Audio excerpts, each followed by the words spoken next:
Assalamualaikum warahmatullahi wabarakatuh. Perkenalkan, nama saya Dea Safitri dari kelas Perbankan Syariah D. Saya akan mempresentasikan resum studi hadis. 1. Kehujahan hadis baik yang pro dan kontra. Hujah adalah bukti absah sebagai landasan bahwa argumentasi tersebut bisa diterima khayal. Dalam bahasa Arab, hujah artinya keterangan, bukti, dan alasan. Dalam Islam terdapat beberapa hal yang bisa dijadikan hujah untuk menyampaikan argumentasi, yaitu hujah dari agama dan hujah logika metodik. Al-Quran dan hadis adalah pedoman hidup, sumber hukum dan ajaran dalam Islam. Antara satu dengan yang lain tidak dapat dipisahkan, serta keduanya merupakan satu kesatuan. Al-Quran adalah sumber hukum yang pertama. Oleh karena itu, kehadiran hadis sebagai penjelas atau bayan isi dari Al-Quran tersebut. 2. Sejarah hadis pada masa permulaan. Sahabat semenjak awal telah memperhatikan benar segala ucapan, perbuatan, dan segala perilaku Rasulullah Shallallahu Alaihi Wasallam, karena memang mereka mengetahui bahwa segala apa yang dilakukan oleh Rasul adalah menjadi sumber ajaran Islam. Dan dengan kelebihan daya hafalan yang dimiliki para sahabat dan usaha mereka dalam mencari dan mengali ajaran Islam dari Rasulullah, inilah sehingga umat Islam sampai saat ini menjadi satu-satunya hukum yang senantiasa menjaga kemurnian kitab Allah dan hadis Rasul yang dijadikan sebagai pedoman hidup. 3. Sejarah perkembangan hadis pada masa sahabat dan tabi'in.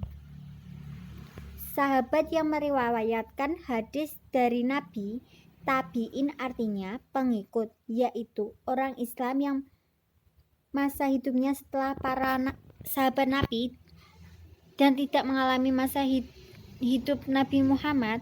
Usianya tentu saja lebih muda dari sahabat Nabi, bahkan ada yang masih anak-anak atau remaja pada masa sahabat masih hidup.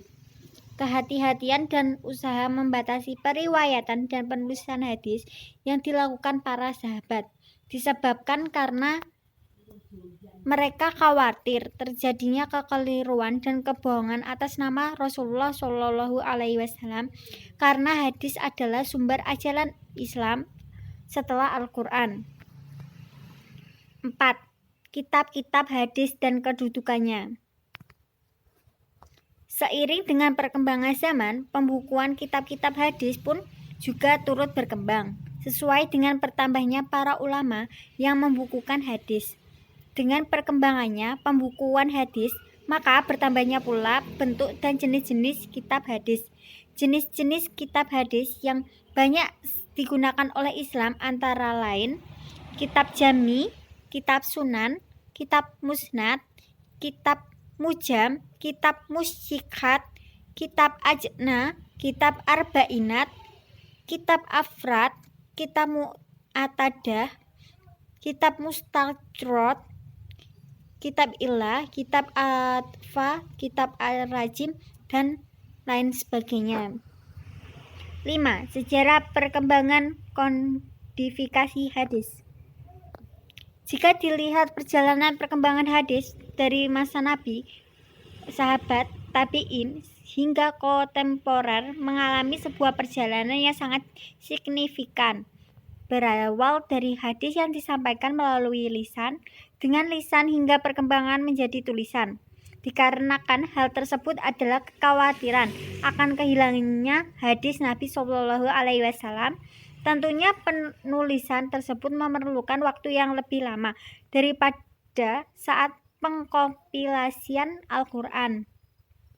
Hadis menjadi resmi dikonfiskasikan pada masa tabi'in, yaitu saat Khalifah Umar bin Abdul Aziz, di mana perkembangan hadis sampai sekarang kepada puncaknya sehingga perlu upaya untuk mengulangi tersebarnya hadis-hadis palsu.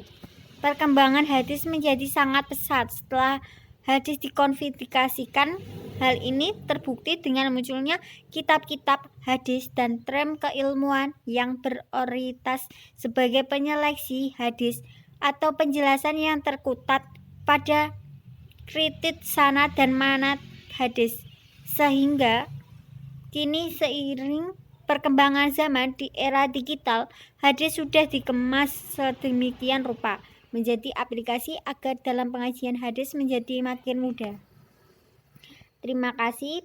Sekian presentasi dari saya. Apabila ada kurangnya, saya mohon minta maaf. Wassalamualaikum warahmatullahi wabarakatuh.